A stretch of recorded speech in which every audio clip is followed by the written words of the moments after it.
საგადასახადო დავების საბჭოს რეფორმა, რომელიც დღეს ხელისუფლების დღის წესრიგში აღარ დგას, BMG-ის მთავარმა რედაქტორმა და ტელეგადაცემა წერტილის ავტორმა და წამყვანმა თელვარა გელონტიემ ორი კვირის წინ მოიკითხა. მასთან საუბრისას იურისტები ამბობდნენ, რომ მართალია დავების საბჭო პროფესიონალების ხელშია, თუმცა თანმიმდევრულად მიკერძოებულები არიან თანამდებობრივად 10 წევრიან საბჭოში 8 ფინანს და სამინისტროდანაა, ერთი ბიზნეს ომბუდსმენის აპარატის წევრია და ერთით საქართველოს ბიზნეს ასოციაციის წარმომადგენელი. კერძო სექტორის მხრიდან უკვე წლებია გვესმის წუხილი, რომ სისტემამ არაერთი მიზეზის, მათ შორის ინტერესი და კონფლიქტის გამო რეფორმირებას საჭიროებს და რა გამოწვევებს ქმნის დღეს არსებული მოდელი და რა კუთხით საჭიროებს საბჭო რეფორმირებას სტუმართან იურიდიული კომპანია Texent Legal Solutions-ის მართულ პარტნიორთან ზურაბ ზნელაშვილთან ერთად განვაგრძობთ თემაზე საუბარს. ბატონ ზურაბ, მოგესალმებით.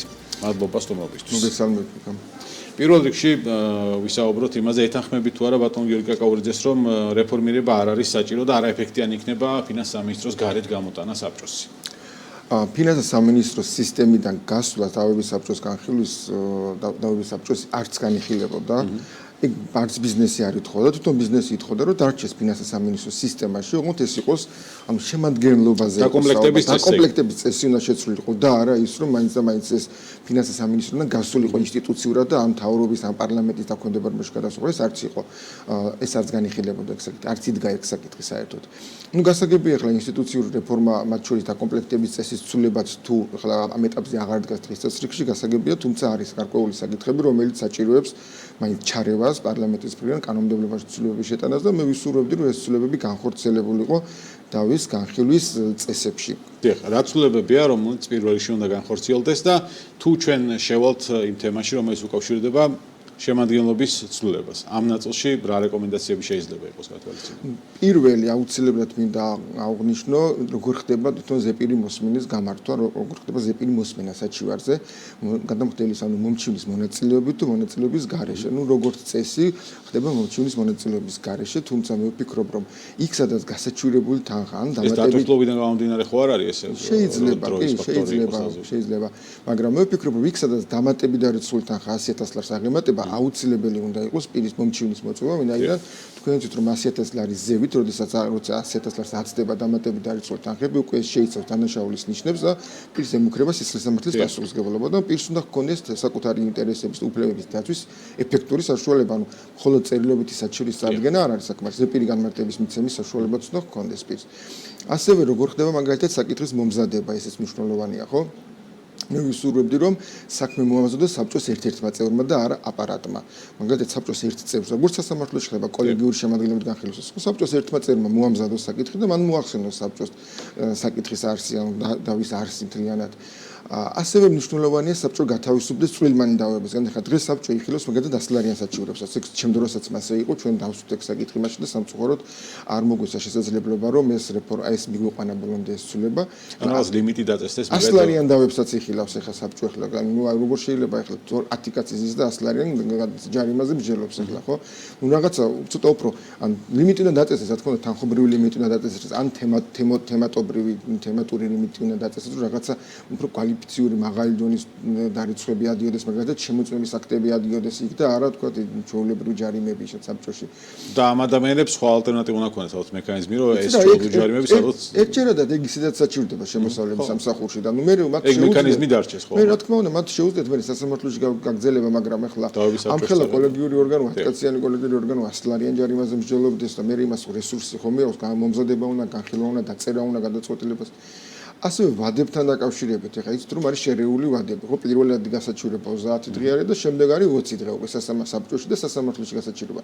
ეს ხშირად იწვევს დაბნეულობას, ხშირად ერევათ ხოლმე გადამხდელებს, განსაკუთრებით თუ მათ არ ყავთ კვალიფიციური წარმომადგენელი, გონიათ რომ 30 დღე გასაჩივრების, იციან რომ 30 დღე ზოგადად და ამ 20 დღიან ვადას უშვებენ და ზარალდებიან საბოლოო ჯამში. მე ვისურვებდი რომ იყოს ერთგვაროვანი ვადები რა, არაფერი არ დაშავდება რომ 30 დღე იყოს ყველა ეტაპზე გასაჩივრებას. მით უმეტეს რომ ადმინისტრაციულ საქმეებზე, როგორც ადმინისტრაციული საჩივრის, ასევე სასამართლოში სარჩელის წარდგენის ვადა ისედაც ერთი თვეა და ეს საგადასახადო რატო არის შეცვლილი ყოველად გაუგებარია, ხო, იმიტომ რომ ყველაზე რთული კატეგორიის დავაზე უფრო ნაკლები ვადა რატო უნდა იყოს, ვიდრე განარჩენზე გაუგებარია. დაკომპლექტების წესზე რა შეიძლება, რა ტიპის რეკომენდაციებია, არ ვიცი, რა ტიპის მაგალითებია, რომელიც შეიძლება რომ დაავების საბჭომ აიღოს ამ შემთხვევაში. როგორ უნდა იყოს დაკომპლექტებული, რომ ეფექტიანობაზე არ დაისოს კითხვები, ან მიკერძოებულობაზე როცა ხდება აქცენტირება. ამ შემთხვევაში, 8 ადამიანი ფინანსის სამინისტროს წარმოადგენს, შესაბამისად ამას გარკვეული საფუძველი აქვს. კი ბატონო, კომპეტენციის საკითხი ნამდვილად აღარ დგას დღეს წესრიგში, არ დგას და კაი ხანი აღარ დგას უკვე, იმიტომ რომ საბჭოს ძირითადი ნაწილი კომპეტენტური პირებისგან არის დაკომპლექტებული. ეს არ არის მოხსნილია, მოკლედ აკაციშვილი მაგას ვერ იტყვის, რომ საბჭო არაკვალიფიციური არის, იმიტომ რომ ნამდვილად კვალიფიციური სპეციალისტებით არის ძირითადი ნაწილი ძირითადი შემადგენლობა დაკომპლექტებული. მაგრამ მაინც კითხვის ნიშნებს ტოვებს ის მიუკერძოებლობის, ობიექტურობის და დამოუკიდებლობის საკითხი, იმიტომ რომ არიან ფინანსის სამინისტროს თანამდებობის პირები უმეტესობაში ხო უმრავლესობაში 8 კაცი 10 კაციდან და მაინც გადამხდებს უჩნდება განცდა რომ მისი საჩივარი არ იქნება განხილული ობიექტურად და სამართლიანად. ბუნებრივი განცდა უჩნდება მე ესე ვეთქვი. ხო, შეიძლება ბუნებრივი განცდა, შეიძლება იყოს ეს ბუნებრივი ინტერესთა კონფლიქტიც. ახლა მეც ვიყავი დაავების განხილვის საბჭოს წევრი, როდესაც ფინანსთა მინისტრის მოადგილე ვიყავი, ახლა რო გითხრა რომ კაპაციტებული ვიყავ რომ რამენაირად შემოსავლების სამსახურის ინტერესები დაგვეცვა არ იყო ძალიან ბევრი გადაწყვეტილება უქმდებოდა როგორც საგადასახადო ასევე საბაჟო კუთხით ძალიან ბევრი საჩივარი კმაყოფილდებოდა თუმცა ეს ცნება მაინც არსებობს ახლა ადამიანები ვართ ერთ სისტემაში მუშაობ და ანგარიშის გაწევის ცნება ალბათ არსებობს და ამიტომ კანია რომ მოიხსნას ხო მოიხსნას ეგ საკითხიც და საბჭო დაკომპლექტდეს ნეიტრალური და ოღონდ სპეციალისტებისგან. ანუ შეიძლება აქ თქო ბიზნეს ომბუდსმენის იგივე ბიზნეს ასოციაციის წარმომადგენლების რაოდენობა უნდა გაიზარდოს, იქ შემცირდეს ფინანსის სამინისტროს წარმომადგენლები, როგორ უნდა კომპლექტზე, როგორ შეიძლება გადანაწილდეს. იცით რა არის თავარია რომ იყვნენ სპეციალისტები, ანუ დარგის სპეციალისტებისგან დაკომპლექტდეს ადამიანს, ვინც საბჭოში არის წევრი და საკითხს ეხილავს, უნდა იყოს სპეციალისტი ამ დარგის და არ უნდა იყოს დაინტერესებული ამ სისტემაში არ უნდა მუშაობდეს, ხო? ახლა სისტემას თავის ისედაც მოუწევს მონაწილეობა როგორც დაინტერესებული მხარეს, ახლა იმას ვერ ვიტყვით, რომ ახლა მოდი შემოსავლები და ფინანსის სამინისტრო გვერდზე გავწიოთ და საერთოდ ნეიტრალურ უცხო პირებს ჩავაბაროთ ეგ საქმე, ეს არ იქნება, ვერ იქნება, იმიტომ რომ მოპასუხე არის შემოსავლების სამსახური და მათ ინტერესში შედის, რომ თავიანთი პოზიცია უნდა დაიცვან, როგორც გადამხდელებს უნდა მივცეთ თავიანთი პოზიციის დასვის საშუალება, ასევე შემოსავლების სამსახურს უნდა მივცეთ, ხო, პოზიციის დასვის საშუალება. მაგრამ აი საბოლოო გადაწყვეტილების მიღების ეტაპზე უნდა იყოს იქ ნეიტრალური პირი. შეიძლება რომ იყოს წარმომადგენლობითი, როგორც თქვენ ამბობთ, თქვა ბიზნეს ასოციაციიდან ან ბიზნეს ომბუდსმენიდან ან სავაჭრო სამართალდამცავ პალატიდან, მაგრამ შეიძლება არც იყოს წარმომადგენლობითი, იყოს უბრალოდ კონკურსის საფუძველზე იყოს შერჩეული წევრები. თავარი ნიშანი არის ის, რომ იყოს პროფესიონალი, ანუ თავის საქმის პროფესიონალი, იცოდეს დაბეგვრა, იცოდეს გადასახადების ადმინისტრირება და იყოს ნეიტრალური პირი. კი ბატონო. ამ შემთხვევაში დღის წესრიგში ამ თემის დაბრუნება არის თორემ მნიშვნელოვანი ბიზნესისთვის. როგორ ფიქრობთ თქვენ? რეფორმირების დაავების საბჭოს. იცით რა არის